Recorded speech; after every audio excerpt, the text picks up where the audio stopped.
Welcome.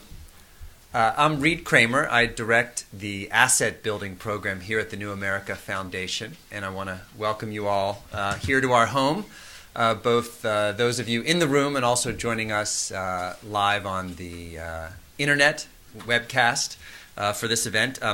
Very pleased to have you here for the event entitled The United States of Inequality, Causes, Costs, and Consequences. Don't say that 5 times fast. We're very pleased you're here. We're very pleased to feature the work of Tim Noah of Slate and his recent 10-part series on inequality. This is actually the latest in a series of convenings we've done with Slate over the past year. It's been a very successful partnership which has enabled us to raise and extend the discussion of really important and contemporary work. And today we're pleased to continue that with this event focused on inequality, both to give Tim a chance to share the insights of his excellent reporting on this topic, but also to probe and extend the conversation a bit further. Because perhaps with many great works, it raises additional sets of questions that need to be addressed, even when it's a 10-part series, as this one was, which I think, as you know, would count as an opus for the age of web publishing. 10 parts, you don't often get that much space. But for good reason they did in Slate, and we're pleased about that. I also have a particular interest in expanding this conversation of income inequality to include a consideration of the role of wealth. We've looked at this a little bit, and I think we can see that income inequality is there. We also have greater and perhaps even more consequential wealth inequality. In 2007, the top 1% were earning 24% of income, but owned 34% of the nation's wealth. And this actually exceeded the wealth that was held by the bottom 90%. So it's quite significant. In our work in the asset building program, we often focus on the interaction between income and assets, especially as it creates pathways to social development and economic opportunity, particularly for those families who are just beginning the climb up the economic ladder. And for years we've focused our efforts on creating supports for those at the bottom, but really the levels of income of inequality are pretty staggering now and are difficult to continue to ignore. And they have a lot of implications for how we deliver and devise social policy. In a very basic sense, we've had these gains of income and wealth that have been captured by those at the very top. One of the mysteries that Tim sets out to address is the divergence between productivity gains and income wages at the middle. And he kind of approaches this as a whodunit and assesses some of the various culprits that could be part of this story. And he makes a pretty convincing case. But it's also possible that some of the dynamics that drive income inequality might be distinct from those that are driving the distribution of wealth. So some factors like tax policy, how we treat capital gains, how we regulate the financial sector, these are all factors that could explain some of the trends we have with wealth. And I think clearly there's a lot more to learn, and that's why we're pleased to gather you here today. Essentially, we also need to know, what's the impact of the Great Recession been on the distribution of both wealth and income. And I think here's a hypothesis in a nutshell we can look at maybe further, is that initially with stock market tumbles and housing value declines, we had a stemming of the tide of inequality. But in recent months, the market has recovered. A lot of losses at the very top have been recouped. But for many families who held a lot of their wealth in terms of their homes and their housing values, are going to have a really hard time rebuilding their balance sheets. And it's this divergence between the holdings of people that have housing values versus securities and other kinds of assets that are going to drive inequality trends for years to come. Without major significant policy change, we're going to have inequality with us for, I think, the foreseeable future. Anyway, that's a theory that we can kind of poke holes at as this discussion unfolds. But before we do, we're going to hear from Tim. He's going to give you his perspective, present highlights from his series, explaining where we are and how he thinks we got here. He's been a senior writer at Slate for a number of years and is a contributing editor of the Washington Monthly, a wonderful publication.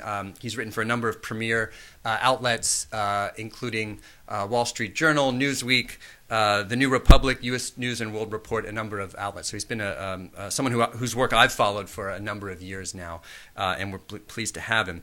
So then we're going to hear some discussants react to his remarks. Ray Brescia is the assistant law professor at Albany Law School. He's explored some of the implications of these trends and the connections to the current recession. His paper, which is on our website, our newamerica.net website, is entitled "The Cost of Inequality, Social Distance, Predatory Conduct, and the Financial Crisis." And he'll make remarks based on that critique. And then Tom Woodruff is going to also comment. He's the executive vice president of the union SEIU and also executive or director of Change to Win. One of the culprits that Tim fingers is the decline of unions and the collapse of kind of collective bargaining. I think this is a very important critique, maybe even more consequential than Tim gives credit in his discussion, so that's something we can talk about. But Tom will present his diagnosis and prognosis going forward. So that's the format, and then we'll open it up for an exchange with all of you here. Tim. Here's your clicker. Great, thank you. Welcome. I should say about the backpack that I know it looks juvenile to carry a backpack, but when I was a summer intern at the New Republic in the summer of 1980, I first met Richard Strout, the legendary TRB columnist, and he was well into his 80s by then. And when I first met him, he was carrying a backpack with him. He had just walked over to the New Republic offices on 19th Street from the Treasury Department. And I thought, well, if Dick Strout can carry a backpack, then I don't have to give it up just because I'm no longer a college student. So anyway, well, thank you for coming. And thanks especially to Reed Kramer and Andres Martinez and Steve Cole and Justin King here at New America for putting this together. And I'd like to also thank my editors at Slate, David Plotz and Michael Newman, who did a great job overseeing this project. And I'd also like to thank Catherine Mull-Brandon, who is made these slides. You should really, if you haven't, you should really take a look at her website, visualizingeconomics.com. It's a fantastic website. And while I was researching this series, I came across her work again and again, and we finally decided, gee, wouldn't it be great if we could get her to make some slides for us? And she did, and I think really she was a crucial part of what helped this series go viral. She does beautiful work. And I thought today I would work mostly off of her slides. They present a kind of classic comics version of the 10-part series. Now let me start by paraphrasing Richard Nixon and saying I am not an economist. I'm a reporter, and I've been hearing about income inequality for my entire working life, 30 years. And I've always been curious as to what its causes were. It seems that over the years I've heard shifting, ever-changing explanations as to what was causing income inequality. And so it's long been in the back of my mind to do some reporting examining this question. Where does this very disturbing trend in income inequality dating back to the late 1970s, where does it come from? And at Slate, we are lucky enough to have something called the Fresca Fellowship that everybody is required to do at Slate, and it is not sponsored by Fresca. It's just named that because our editor David Plotz is a great fan of frescoes. But each one of us does a long-term project, and this was mine this past summer. The central question of my project was what is causing income inequality, and it's not a new question. It's a very old question that people for at least a century have been wondering about whether the nation's prosperity is shared by all. It's a question that used to get asked a lot more than it gets asked today.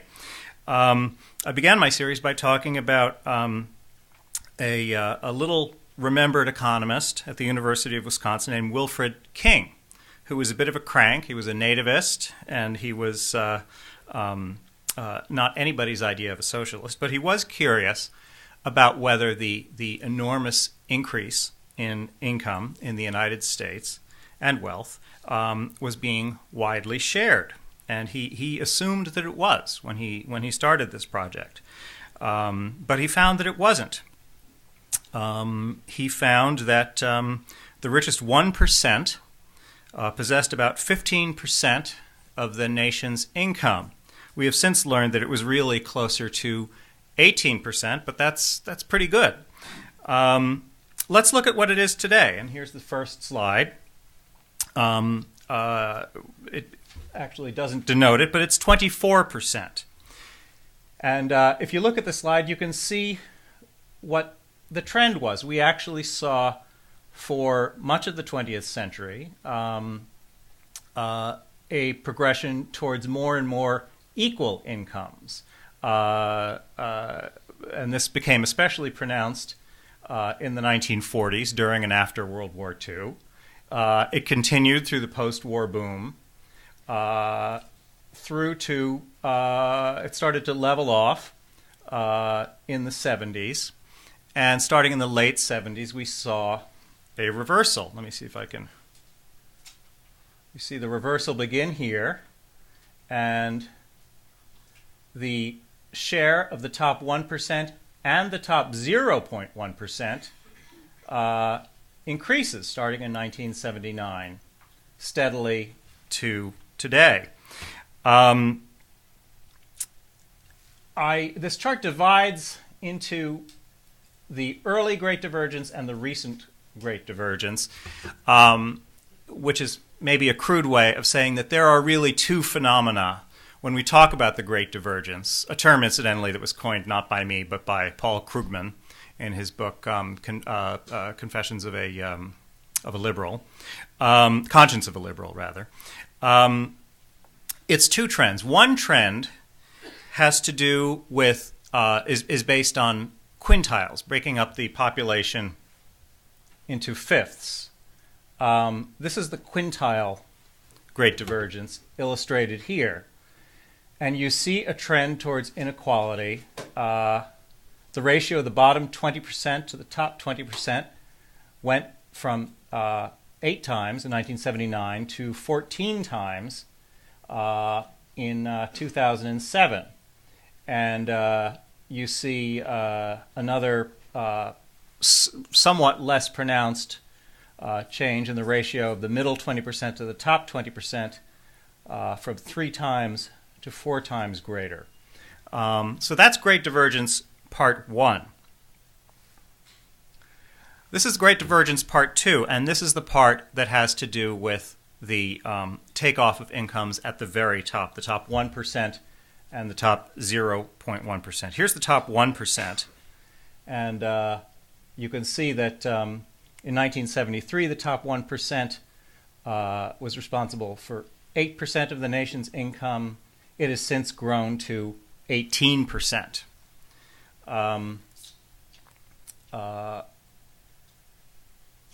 Oops.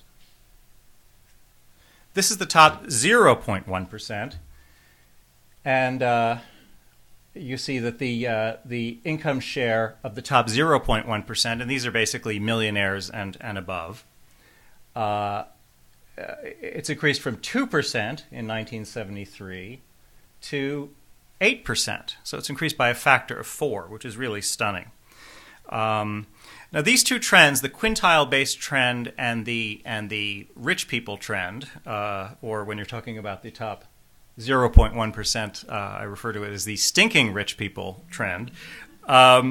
These appear to be two entirely independent phenomena, and we have to keep that in mind as we analyze what caused this problem. This problem is really two problems.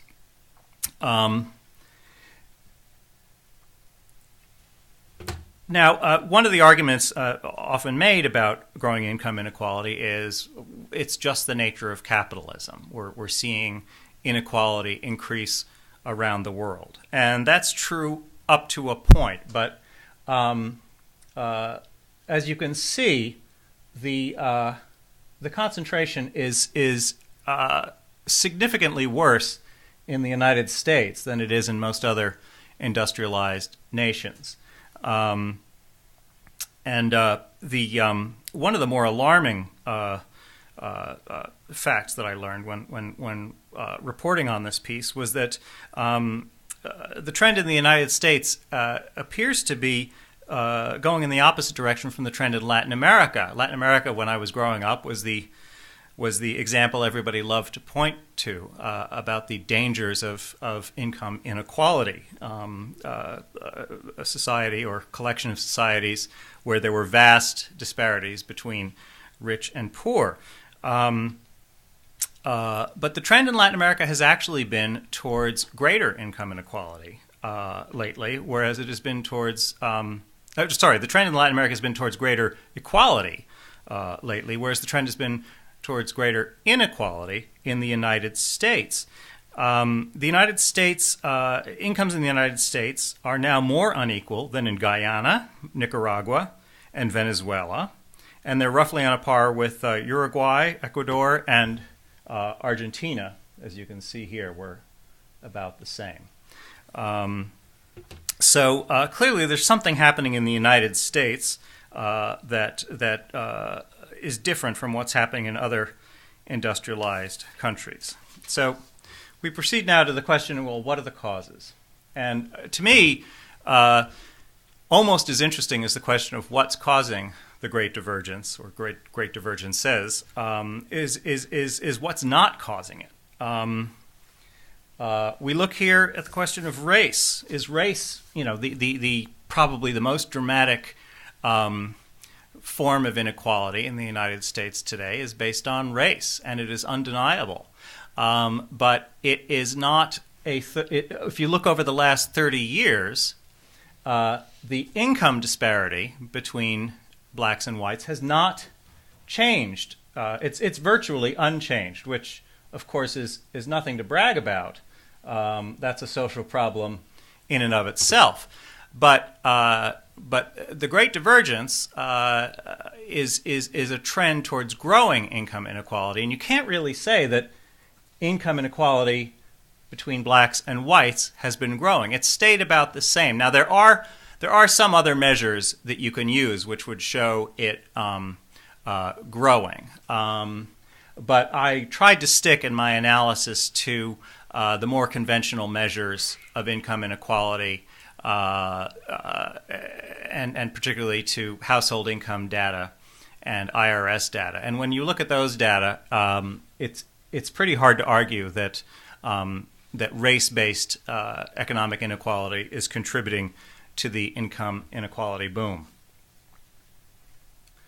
Another very conspicuous form of inequality in the United States is gender-based. But again, when you look at gender, you cannot blame the trend of the last 30 years on the income gap between men and women, because it's been narrowing. Women have been improving have been making income gains relative to men over the last 30 years. Have the income gains been enough? Of course not. But again, when we're talking about a trend, you cannot say that a trend towards greater inequality is driven by a sub-trend towards greater equality. Taxes are an interesting and difficult case. Taxes, I think, have something to do with the trend towards income inequality, but there is not a simple relationship between them. And as you can see, the effective tax rate over the last 30 years has changed, but it hasn't changed all that much, and which is surprising because the changes in the actual top marginal rates over the last 30 years, possibly the most dramatic change there's been in social policy in the United States. Ronald Reagan, dropped them from 70 to 50 to below 30, and for the last 10 or 15 years, they've bounced between 30 and 40%. That's a pretty big change compared to the years before 1980, when the top rate was 70%, and before 1964, the top rate was 90%. An oft-forgotten fact that the years of prosperity in the 40s and 50s occurred at a time when the top marginal rate was 90%.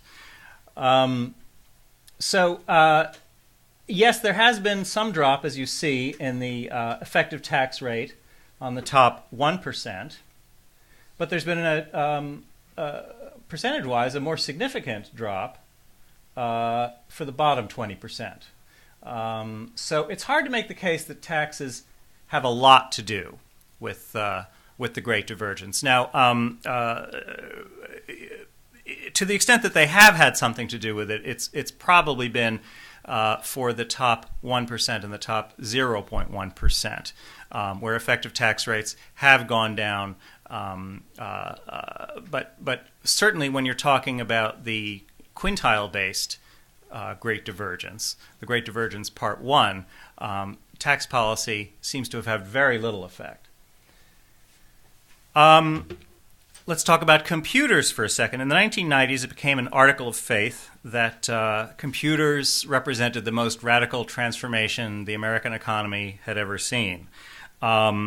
This just wasn't true. The 20th century was essentially a succession of one extraordinary transformation after another, one extraordinary technology-driven transformation after another. And computers did not have an appreciably greater effect on the economy than these prior transformations had, and less effect in some cases. Probably the most transformative technological change of the 20th century came at the very beginning with the advent of electricity. Claudia Golden and Lawrence Katz have done some very interesting work that demonstrates that these prior technological changes had a very different, were accompanied by a very different income trend than the computer revolution, and they pinpoint the problem not as a sudden extraordinary increase in demand driven by technology, but rather a failure of the labor supply to increase. It's a supply problem, not a demand problem. And the supply that we're talking about here is the supply of high school graduates. As you can see, we've seen the high school graduation rate climb and climb and climb, and it was climbing well before 1940 as well. This was the trend throughout the century until the late 60s, early 70s, where it declined and then it sort of leveled off. What's different, what was really different about the computer revolution in the 1980s and the 1990s was that you had a technological challenge that for the first time could not be met by the K through 12 education system.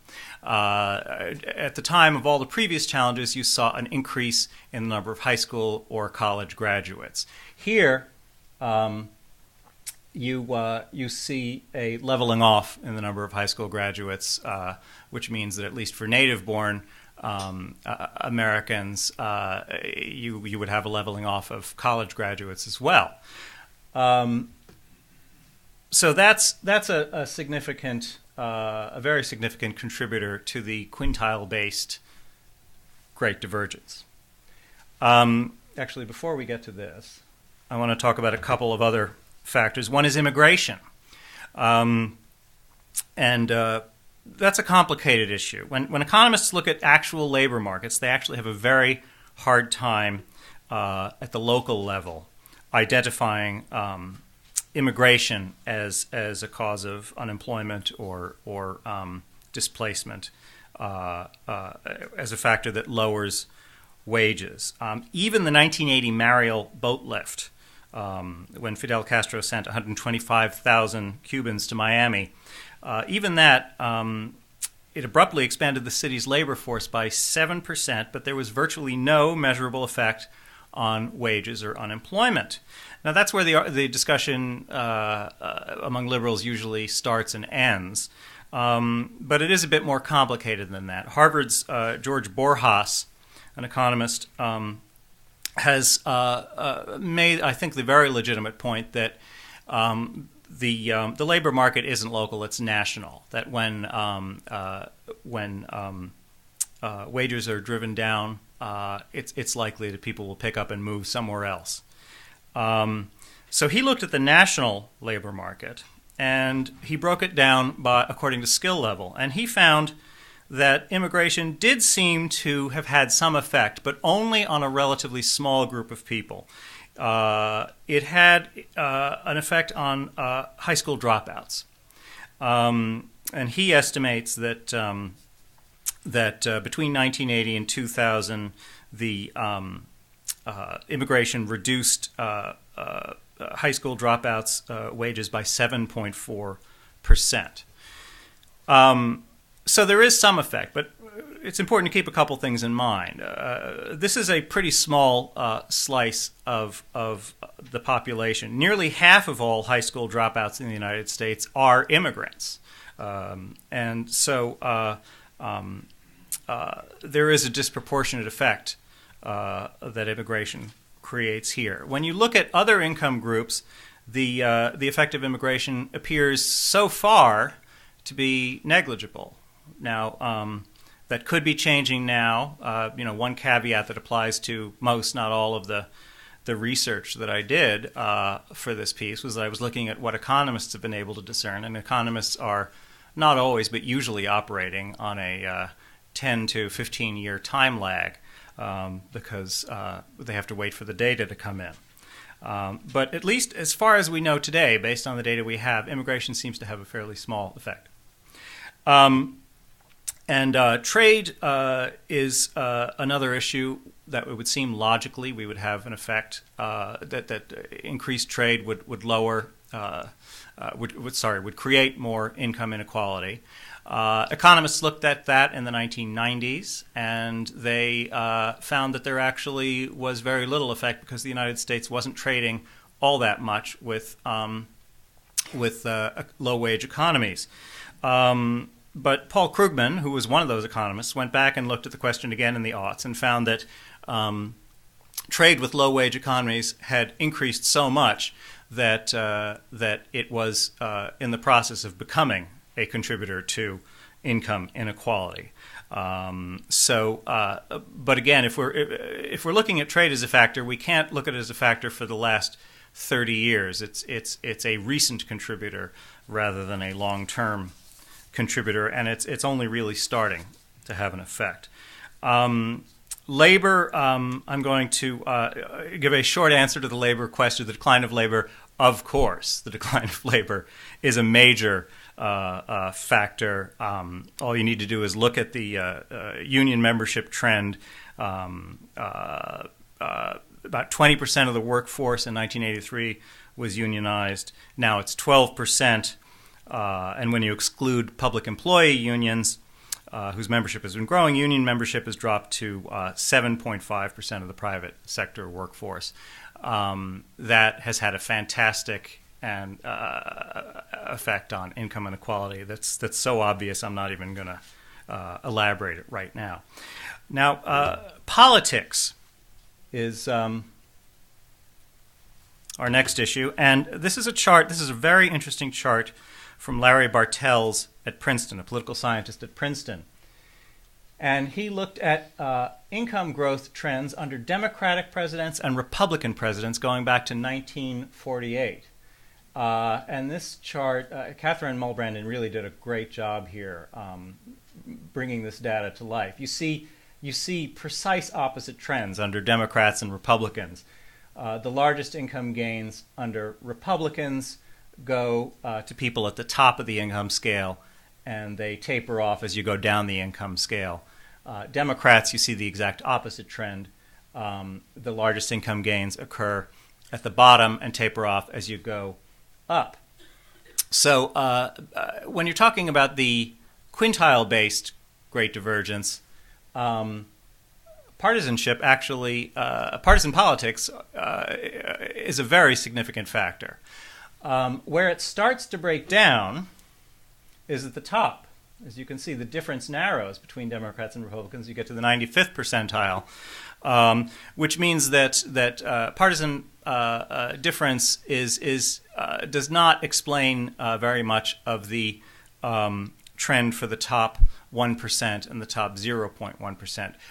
The rich and the stinking rich have done very well under both Democrats and Republicans. I'll conclude here by talking about the question of why we should care about income inequality. And I think the answer is largely obvious. We want to live in a society where everyone shares in the abundance.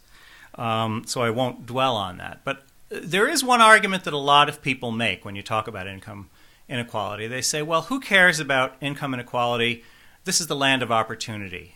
We have more social mobility here in the United States. So that's all that really matters. Any boy can grow up to be president and so forth. And interestingly, that is less true today than it used to be. The OECD did a survey of 27 nations between 1998 and 2001. And they found the country where the highest proportion agreed with the statement, people are rewarded for intelligence and skill, was, of course, the United States, 69%. But when it comes to real as opposed to imagined social mobility, surveys find much less in the U.S. Than in much of what we consider the class-bound old world of Europe. France, Germany, Sweden, Denmark, Spain, these are all countries where there is greater social mobility today than there is in the United States. The same is true of Canada and Australia. So to the extent that people are relying on social mobility as a kind of escape valve for income inequality, they can rely on it less today than they used to. And if not anything else, is a significant reason why we should care about income inequality.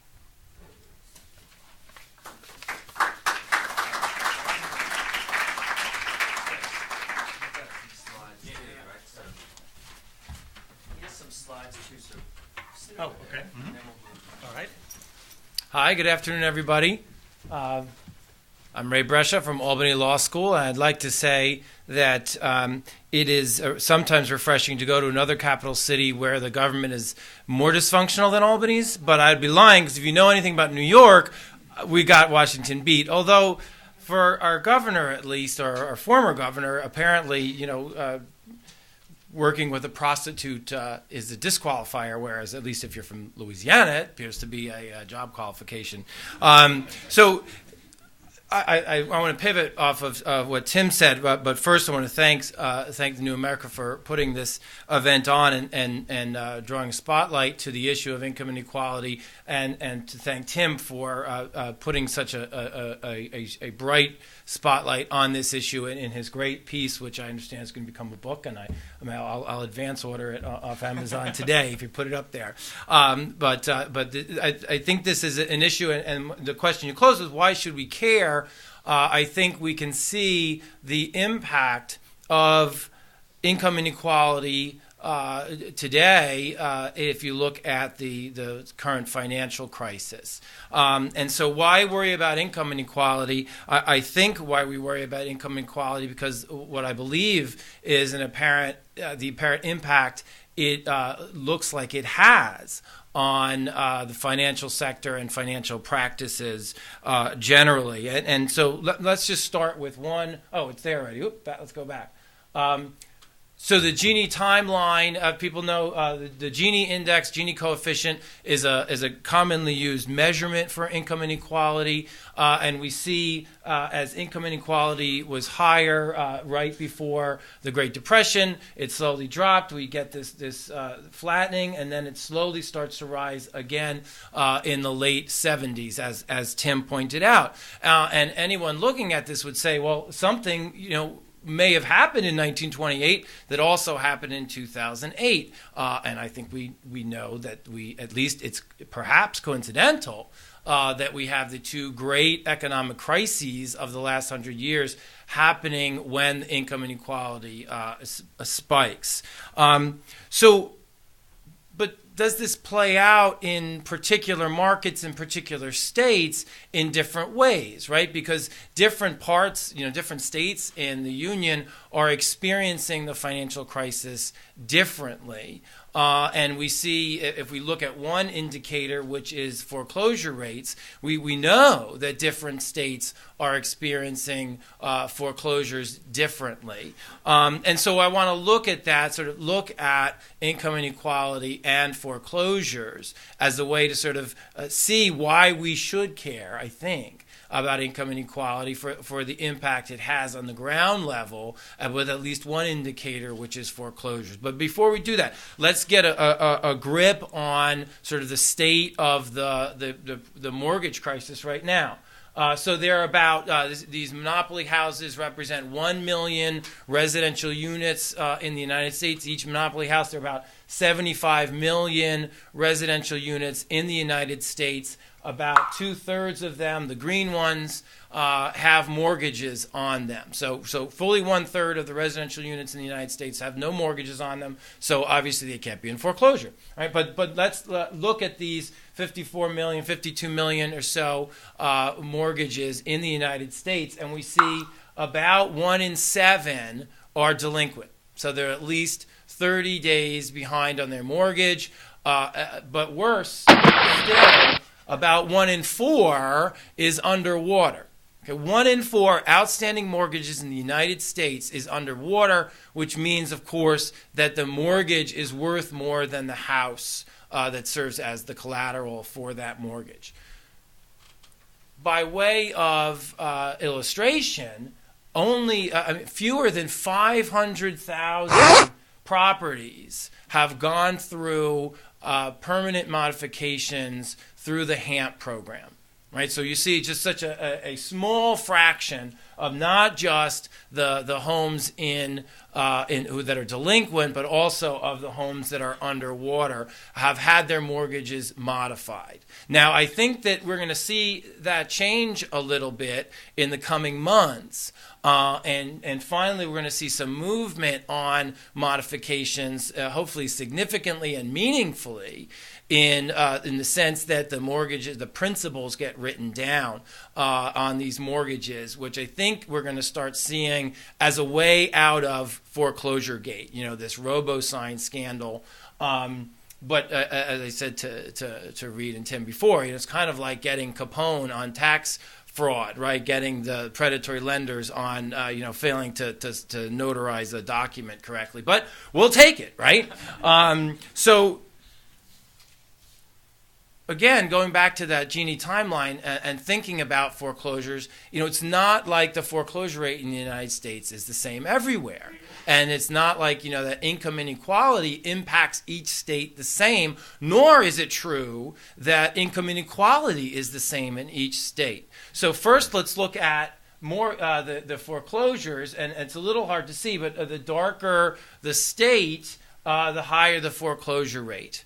Okay, so we see foreclosures hitting different states differently, the foreclosure rate hitting different states differently. Now, we do know income inequality by state. That Gini coefficient, the Census Bureau actually tracks that, and we know the income inequality in each state. Now, looking at this next chart, this next graph, looking at income inequality by state in a rank form and delinquency rates by state, we see a statistically significant correlation between income inequality by state and foreclosure rate by state. Okay, so now one way to explain it would be say, well, if you've got poorer people, you're going to have broader income inequality, and obviously there's going to be higher foreclosures in those communities where people are poorer, right? And we see some of this argument out there, whether extreme positions of people who say, well, the subprime mortgage crisis was really a crisis about lending to the poor. Right, and we see some respected economists like Raghuram Rajan from University of Chicago who says the problem with foreclosures and with the subprime mortgage crisis was that we found a way to lend money to poor people, and we used credit as a way to mollify the poor in the face of income inequality. Now, in order for that to be true, we need to see a correlation between poverty rates and foreclosure rates, and there's none. Okay, there's no correlation between the two. Okay, we see this flat line just shows that there's no correlation between foreclosure rates and poverty rates. So where's the connection? So the question then becomes, what might be driving these foreclosure rates? And certainly income inequality is there. And I want to say another aspect of this that may be driving foreclosures is racial inequality, in addition to income inequality. And there are a number of dozens of studies out there about the racial impact of foreclosures, about subprime mortgages. One study that the New York Times did in the New York area showed that in New York City, black households making more than $68,000 a year, almost 5 times as likely to hold high-interest subprime mortgages as are whites of similar or even lower incomes.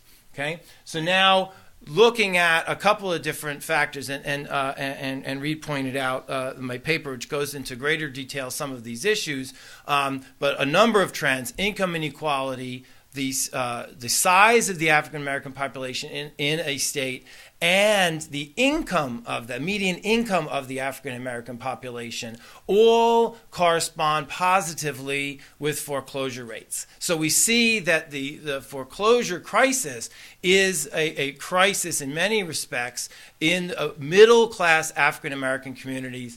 And this next trend line sort of shows that, sort of an index combining a number of different factors: income inequality, percent of the population black, percent of median income African American, and foreclosure rates. We see a number where this is the highest. So we see both income inequality and racial inequality combining to have a real harmful effect on communities of color, and where we see a disparate impact on those communities of color in foreclosure rates. And how did, sort of just to close the loop, I think I try to get into in the paper how this may play out, what may be one of the driving forces here. And I suggest that is the concept of social distance, that income inequality, racial inequality creates social distance, and that social distance in turn leads to non-cooperative and predatory behavior. And in the end, brings us to the state of the foreclosure crisis, and then the financial crisis that is tied to that. There we go. Thank you. Can you come up here? You want to stay there? So I can move you. Have a seat. Okay. Good afternoon. My name's Tom Woodruff, Executive Vice President of SEIU, and one of the advantages of speaking last is most things have been said, and I don't have any slides or graphs.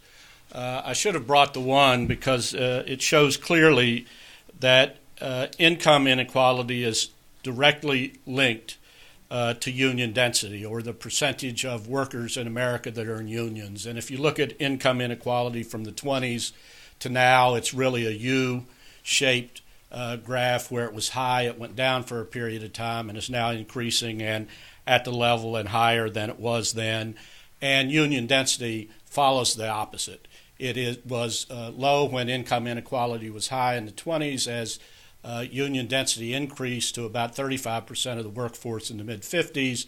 Income inequality was less than it ever had been in the history of the country, and union density has fallen to private sector density now being 7%. So there is a direct link. I want to just make two or three other points.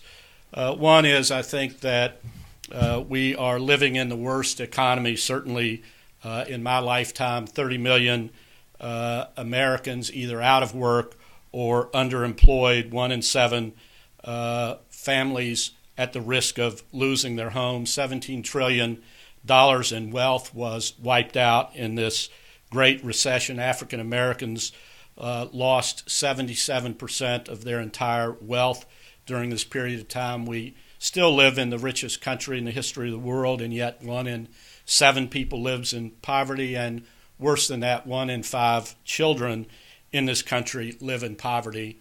And you might think as you travel around and you see people trying to find jobs or working 2 and 3 part-time jobs or living with furloughs and seeing their wages cut, that the economy is bad for everybody. In fact, 2009 was a great year for some, 17% increase in Wall Street bonuses after our government bailed them out with billions of dollars, 17% increase in bonuses, 16% increase in new millionaires created in 2009. And one of the statistics I find that's, to me, we all like our individual numbers, but a study was done of the 500 largest corporations, and what it found is that the 50 corporations that had eliminated the most jobs, the CEO pay of those 50 corporations was 42% higher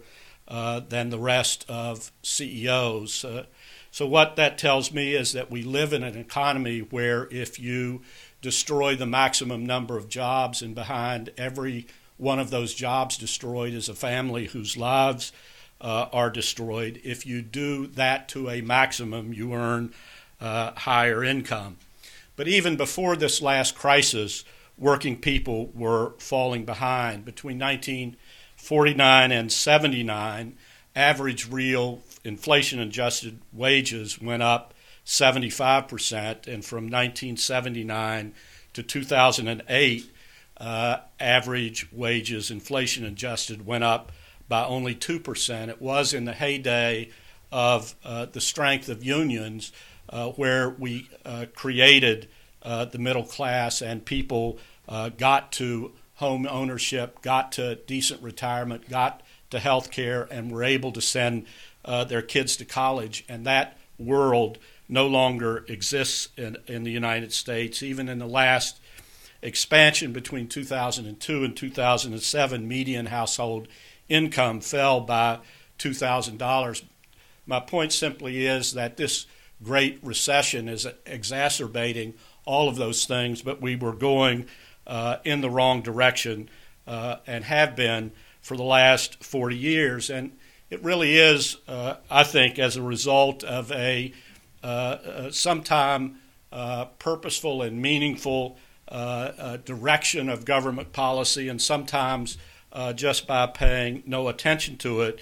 We have seen, for instance, procurement as a government policy enforce the race to the bottom. Procurement by the federal government, which touches 30 million private sector jobs in this economy, turn into a race for the bottom, turn into advantaging employers who don't provide health care, who don't provide retirement security, and provide the lowest wage possible. We saw a whole move in this country to deregulate one industry after another, and no attention paid to the lives of workers who were caught up in that deregulation. And whether it's trucking or any number of other industries, you can trace a real decline in wages as a result of that government policy. There really is no industrial policy in this country. There's kind of one around in the 90s that said what we all need to do is get a college education,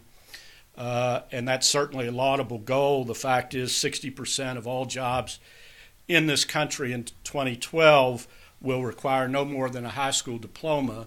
So the more people that we send to college, we simply set up competition for the fewer jobs that require that education, and what we'll see is falling wages as a result. And obviously we've had a policy in our government to destroy a robust system of collective bargaining that was very much supported.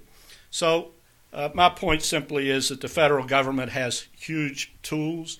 It has in its hands the ability to turn this around using procurement, using government grants, loans, guarantees, using regulatory power in the National Labor Relations Board to create somewhere close to a level playing field so that workers who want unions, and by the way, all of the polling shows that more than 50% of workers would join the union tomorrow if they had a fair chance to do that. So I worry, as some of the previous speakers, about why income inequality is important. There's certainly a strong moral argument.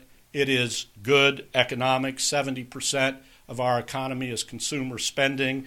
If you had just a 10% increase in the union density rate, it's estimated that 3 million good jobs would be created, poverty levels would decrease, and a number of other things. And lastly, I would just say probably the statistic that gets at my gut worse than any of the rest, and worse than traveling and seeing the pain people are in this country, is that we now have, for the first time in the history of this country, more than 50% of Americans who think their children will live worse off than they did.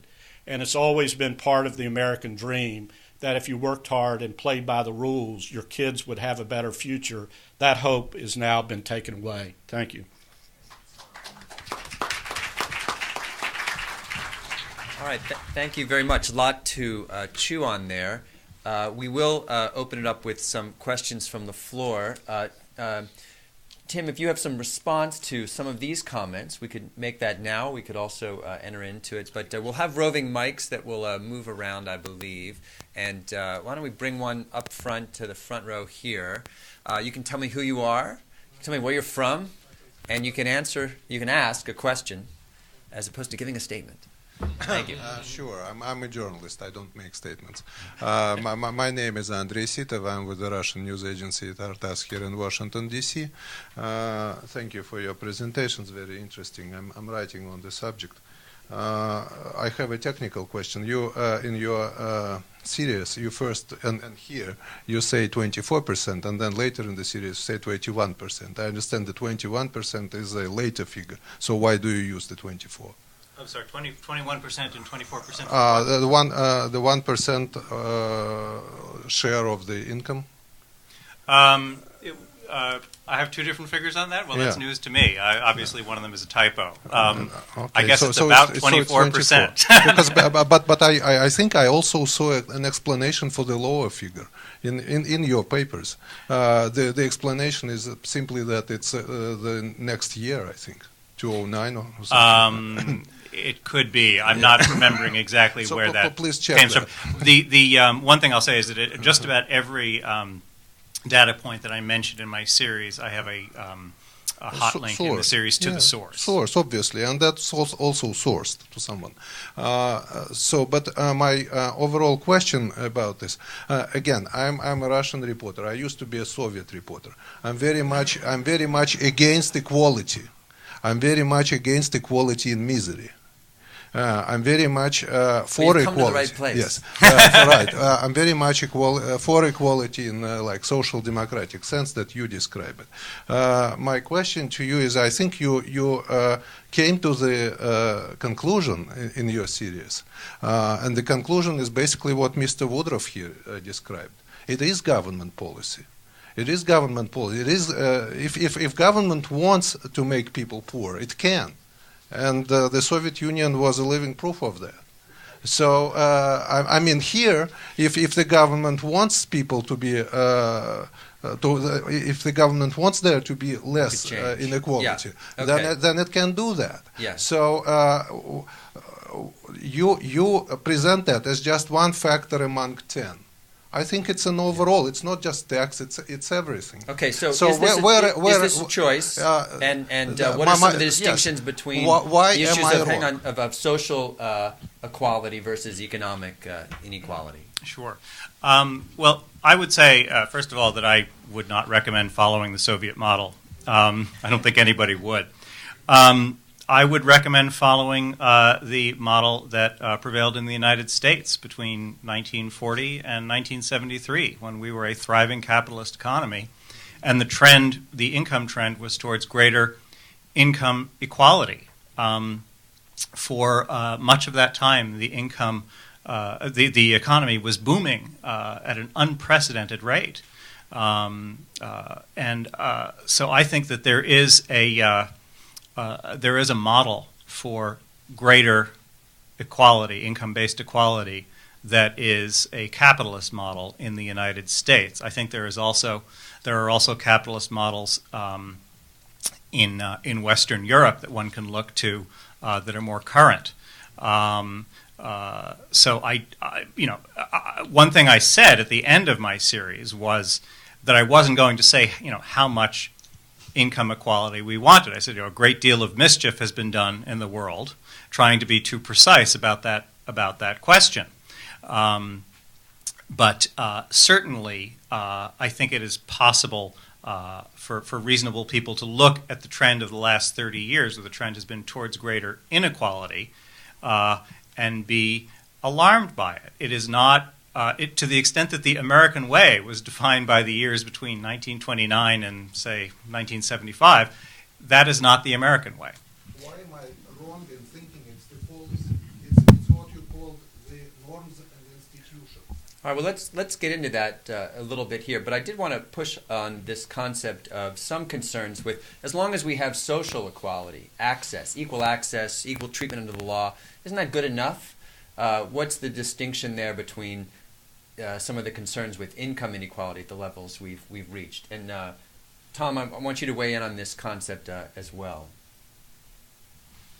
The distinction between social access and economic inequality. I think we, as a society, are moving backwards in almost any measure of social equality as well. I don't think there's open access. There's not open access for minorities. There's not open access yet for women. There's not open access for low-income people. If you look at measures of how many people we put in prison, we put more people in jail in this country than any other industrialized nation on earth as a percentage of our population.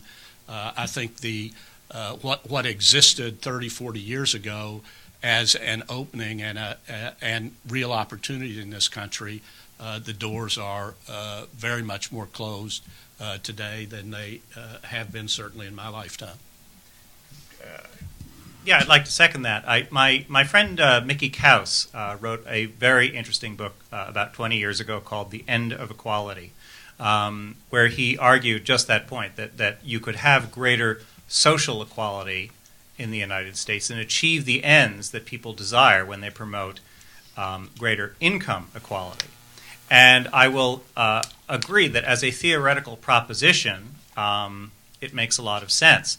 As a practical matter, it's just difficult to identify any place or any time in the United States or abroad where you saw social equality increasing at a time when income equality was decreasing. For reasons I don't completely understand, they seem to go hand in hand. As there are greater income-based disparities between people, they are less interested in mixing it up with others. They are more interested in the rich are more interested in retreating to gated communities, for example, in times of growing income inequality. I don't know why it is, but that seems to occur. Okay, we're going to go all the way to the back and then come forward. There's two questions in the back.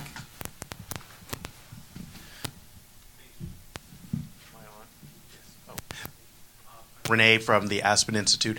Tim, I'm required to ask this question everywhere I go. Did any of your work observe rural poverty rural poverty. I actually one quick one. We got it. Yeah. Oh, you did. I think. Okay. Quick. The other point was. Just asking This. Thanks.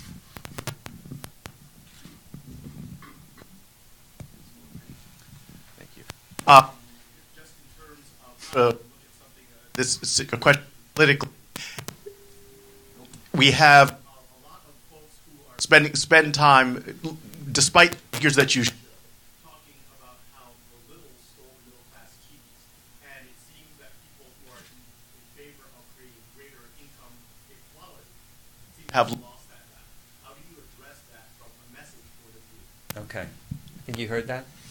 Yes. Start with the rural poverty. Right. question. But I did not look much at rural poverty, and I didn't look much at poverty in general, I have to say, because this income inequality trend is really driven much more by trends concerning the middle class and the rich. The trend among the poor hasn't changed all that much in the last 30 years. It was lousy to be poor in 1979. It's lousy to be poor today. Actually, there was a spell during the aughts where it became slightly less lousy to be poor because there was a shortage in certain occupations like a home health care worker. During this recession, it has become a lot worse to be poor. I would say that poverty has actually become much more salient when you're talking about income inequality in the last couple of years than it's been for most of the last 30 years, and it's very alarming. But it's not. Poverty doesn't seem to have played, urban or rural poverty doesn't seem to have played a big part in the trend I was looking at. Okay. Yes. I've been told to move forward that the mic will work better. So I'm Excellent. not saying or anything. I'm Scott Winship. I'm the research manager with Pew's Economic Mobility Project. And I have a quick question for Professor Brescia and then a question for Tim. In your presentation, you kept referring to foreclosure rates, but it looked like all of your data was actually for delinquency rates. That's absolutely right. I was going to ask what you'd been able to look at, whether you'd found the same things looking at foreclosure rates. They're roughly the same, but you're right. You're absolutely right. It's delinquency rates, which is which Mortgage Bankers Association use their numbers. They treat delinquency rates as 90-plus days overdue. Okay. You're absolutely right. It's delinquency rates that this data reflects. Okay, great. And for Tim, I guess my question was kind of reinforced by a couple of answers ago. You referred to inequality being as big a problem as it is because of the increase specifically. So it's not so much about picking a level that's good or bad. It's the fact that it's increased over time. And as much as I loved your series, I was disappointed with the last part of it, which got into the critiques of the data, because I do think that there is a pretty strong case to be made that the increase has been overstated over time, because in response to income tax and other tax law changes, the very rich are able to sort of shift their income around, and whether it's reporting as corporate income so that it doesn't actually ever appear on income tax returns, or reporting as individual incomes that does appear. There are these issues about receiving dividends versus companies that you're a shareholder in retaining their earnings, and therefore you don't get dividend income, but in some sense you're still accruing benefits. There are a number of issues like that that could very well, that go a long ways towards explaining how strong the increase is. I think in the data you can see, for instance, between 86 and 88, there's a big jump. And that's pretty widely known that jump is because of the tax reform in 86, which caused a lot of people to shift their income from being reported on corporate returns to individual income returns.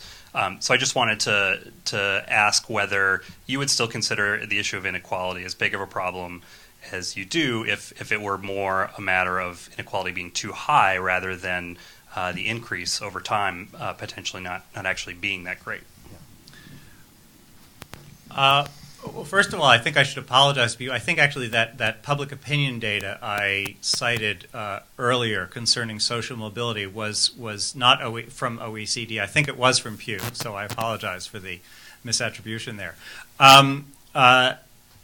You're referring to an argument, I guess, that I would categorize as sort of accounting for the rich, and it's not a topic I dove into very deeply, I will confess, when I was reporting my series. I didn't delve into it very deeply because most of the economists I talked to did not think it was a significant factor. They thought it might have some effect at the margins, but that the trend was dramatic,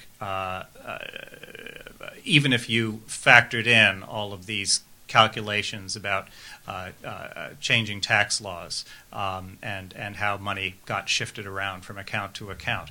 I've also heard an argument, a sort of S-corp argument, that was actually new to me after I did the series, that that I'm also not as familiar with as I should be. But all I can say is, as a reporter and talking to a number of economists, and trying to get a sense of what the consensus was, the consensus seemed to be that these accounting issues did not loom very large, that you would have the trend nonetheless. I'm glad Scott was here. He, in addition to working at the Pew Economic Mobility Project, he moonlights as a blogger, and he's had a number of very detailed entries on the inequality debates over the last year or two. I'm not sure if you posted on Tim's work yet, but he might. He's a fair shooter, interested in a lot of the data issues. And I'll just say that I think data is a big concern. I think we've got inadequate data across the board, especially when we get over into the wealth side, and it hurts us in our ability to kind of understand some of the dynamics at play. So I'd like to fill a lot of the data gaps that are there. That's one of the things that I think federal policy can do. I'd like to add, one advantage to turning this series into a book is I get to revisit a lot of these questions as I'm working on them and take in new data and look at some arguments I didn't before. Great. Stephen. And then we'll come to you. Steve Crawford.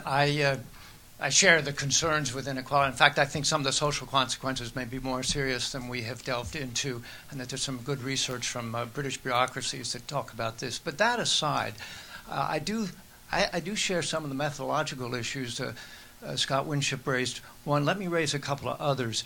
One is when you make the comparison, Noah, Tom, between African Americans over time and whites, you say that's flat, that hasn't changed, that difference in income. But the proportions of Hispanics and African Americans have gone up substantially. And so if you look at it at an aggregate level rather than the average, I think that could account. And then if you throw in foreign born, which almost necessarily, unless they're coming from India, start at a pretty low level and are at very high levels of foreign born now. Apart from just depressing wages, just their sheer numbers at low levels would seem to have some real impact. The second point I want to make methodologically is that we never addressed this in today's talk, but it was, Reed, you referred to it at the beginning. We've talked about rather casually about how the growth in productivity, the benefits of that have all been captured by the sort of top 1%, tenth of a percent, whatever. And it's a puzzle as to why, but I recall a paper by Rose, Stephen Rose, and Rick Atkinson that argued that if you adjust for family household size, which has gone down, and if you adjust for the total compensation rather than wages, because health benefits have gone up, even though premiums have gone up from employees, the amount that the employer puts in has also gone up because total costs for health have gone up so much, that in fact productivity hasn't. And the last point I want to make is that all this sort of begs the question. You go to the European example and you say, well, income inequality is growing there as well, but not as fast, or the levels aren't as high, but they started at lower levels. And it seems to me you can't, we haven't addressed the big elephant in the room here, which is globalization, and the pressure that has put on to create sort of winner-take-all capabilities for highly skilled manipulators of corporate enterprise, et cetera. Great. To yeah. do. I think there could be something, Tom, for you to weigh in on as well. Tim? Yeah, I'll start just by saying, well, on the immigration point, if I understand your question correctly, aren't you saying you're saying that surely just by the sheer numbers, immigrants ought to be bringing down median incomes, and Gary Burtless at Brookings has done some very good work on this, and he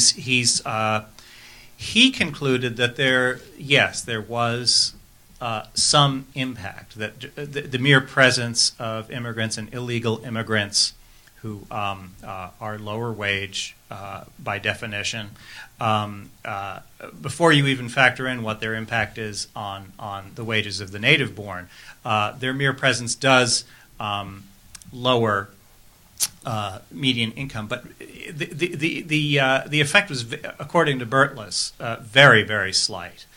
So I don't think you can argue that it's really a significant contributor to income inequality. Your point about the Stephen Rose's work on correcting for family size when you're calculating income inequality.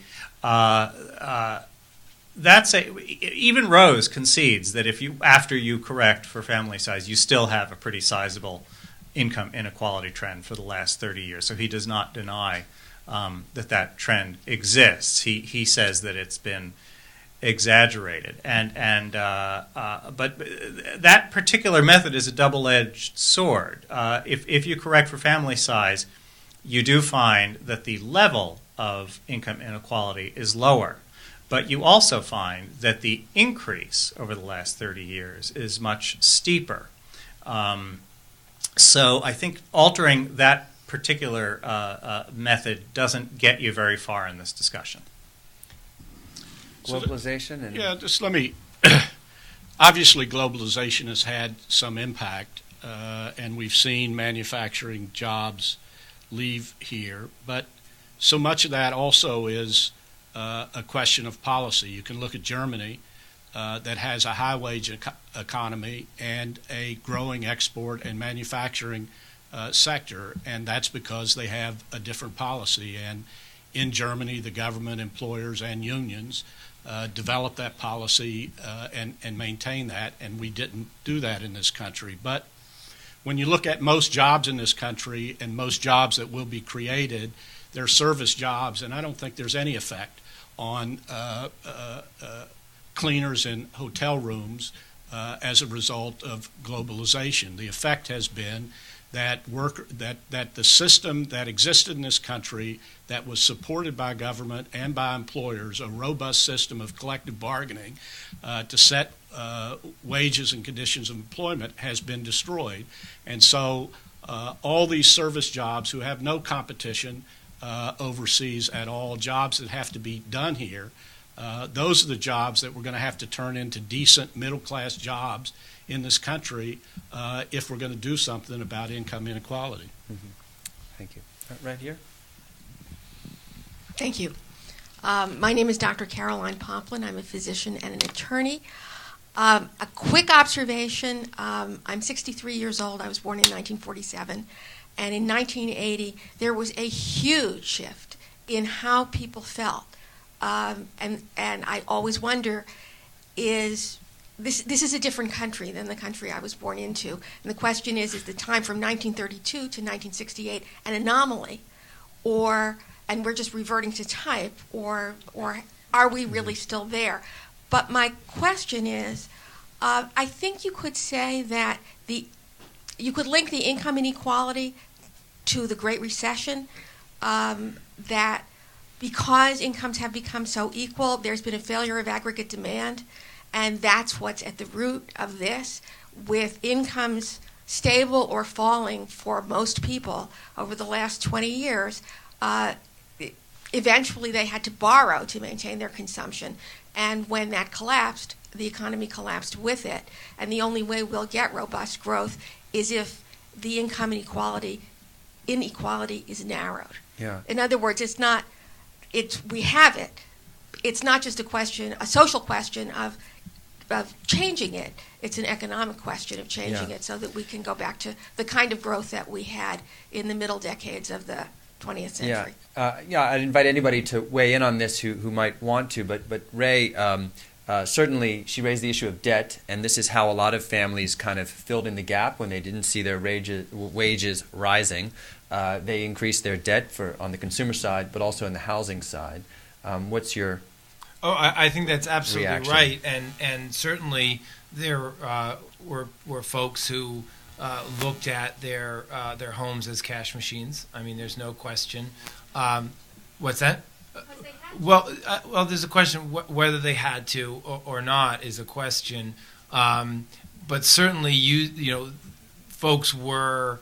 And I think we're going to find out more and more about this as the AG's investigation of the mortgages underlying foreclosure gate. I think we're going to see that in many instances, you talk about globalization, the house prices, the demand on the housing side was driven by investors looking to invest in mortgage-backed securities. That, more than anything else, was what was driving the housing market in the United States. People, people borrowed to live to a certain extent, but I think you see a lot of that debt being loaded on because it was in service of investors at the end of the day.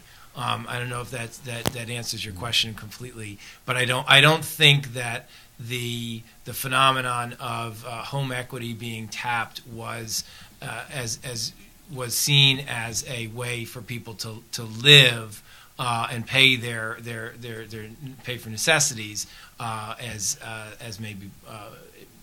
maybe sort of play out there in the media. Okay, yeah, right here and then in the front. Yes, Segundo Mercado Llorens, Government Affairs Consultant. Could each of you provide one specific major recommendation that policymakers ought to look at to resolve this issue?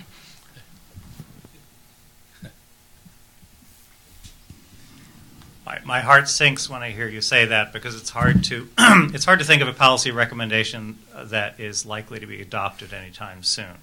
And when I did my series, I slithered away before the obligatory part where you. But you can't do that in the book, right? But I can't do that in the book. I'm told I can't do that in the book.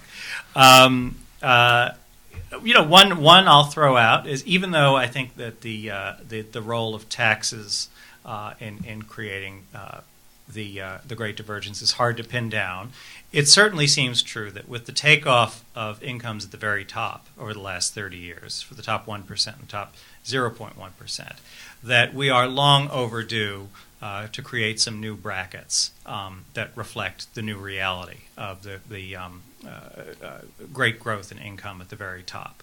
And so I think that would be one of the most elementary moves.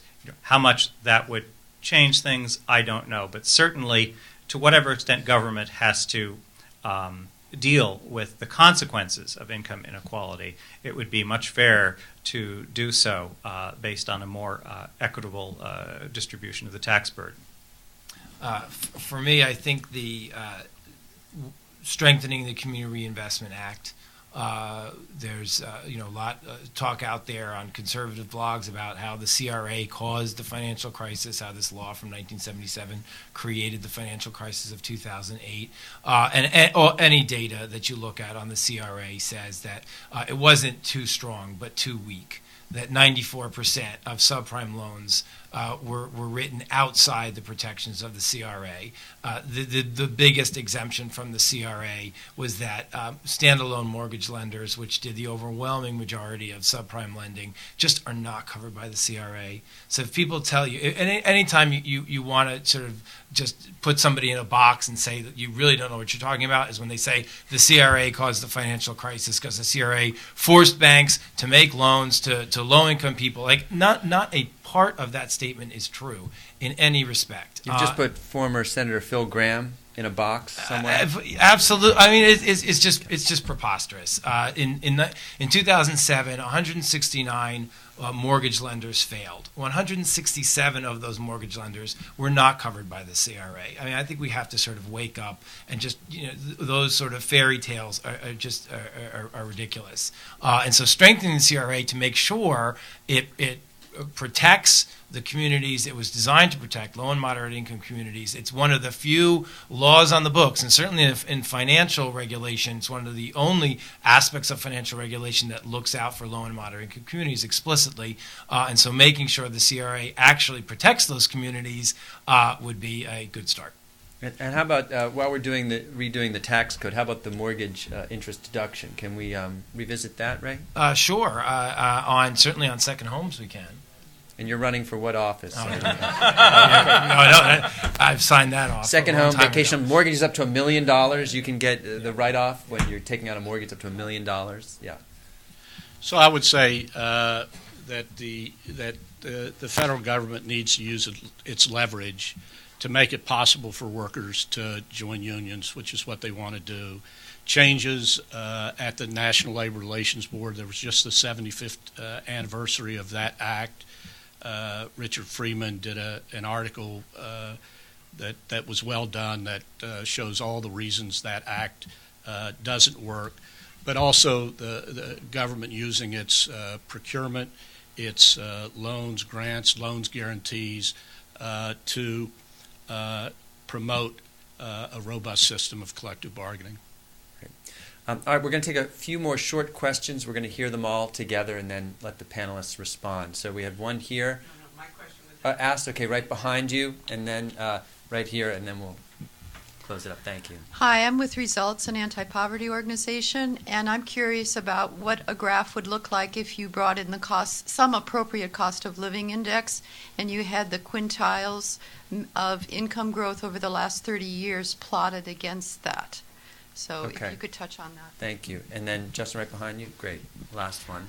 My name is Matt Unrath. I work at Water Opportunities for Women. And I want to echo what Mr. Kramer said in his introduction about looking at the wealth inequality. Because if you look at the racial wealth gap, that's certainly increased over the last 30 years, upwards of 4 times. So that's not necessarily the same as measured by just one example of how income inequality doesn't necessarily, maybe an inadequate measure of inequality. So. Great. Thank you, Matt.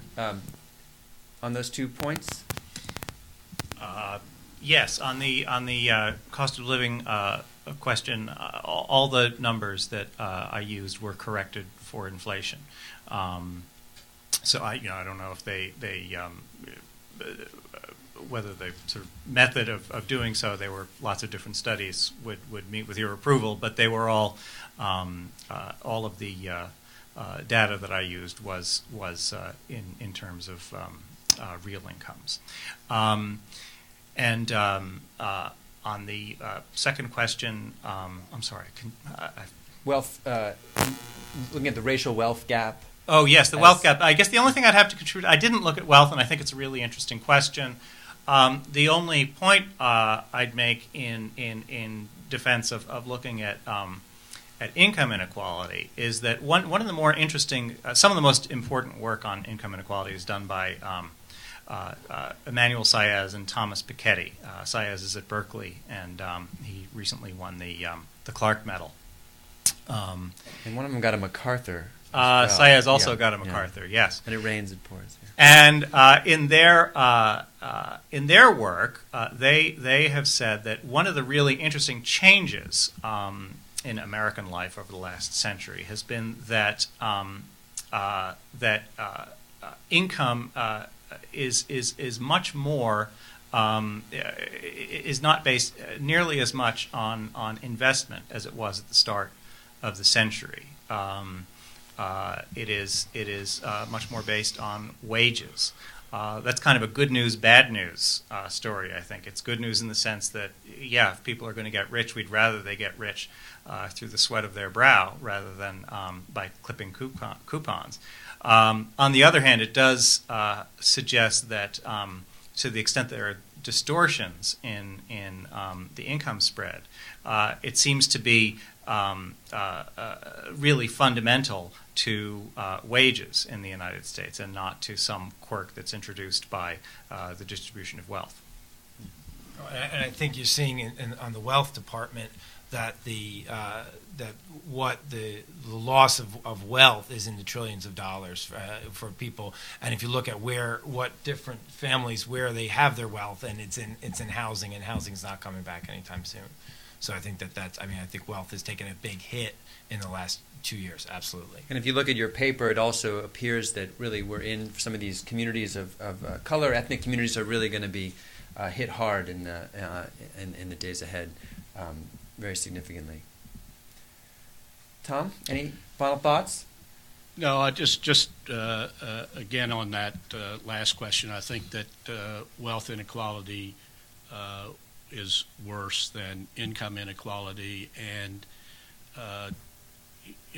with forgetting for a moment the millions of Americans who will lose their homes as a result of this crisis, millions of working Americans, their total wealth storage is in their home, and when the value of that home is destroyed, as I said before, 77% of all African American wealth was destroyed in this Great Recession, and I think that measure is going to be even worse. And just lastly, I thank you, Reed, for hosting the forum, for you folks for writing. The good news is there is a lot more being written about income inequality. It's becoming to be an issue, and I think really the next discussion that has to be had is what do we do about it, and then how do we get that done? Yeah, well, it's certainly a discussion we're interested in participating in here at the New America Foundation, and I invite you all to tune into our website for some of our commentary, but also Tim's series, Slate, is online, accessible to all the papers, Ray's papers online as well, and really worth a look. Thanks for joining us, and appreciate your time.